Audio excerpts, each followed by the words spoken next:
spent the afternoon with a bottle of strengthening nail polish remover.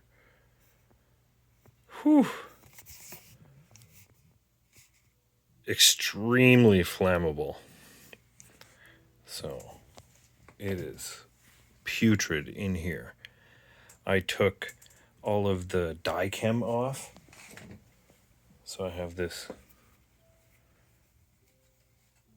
Dykem blue rag just of, it smells like alcohol and, acetone.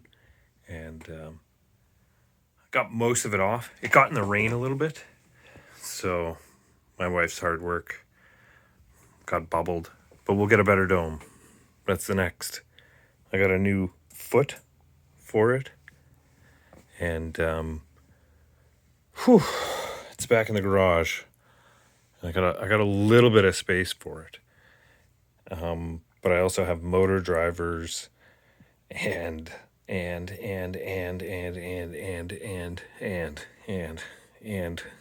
things to do. Should be fun.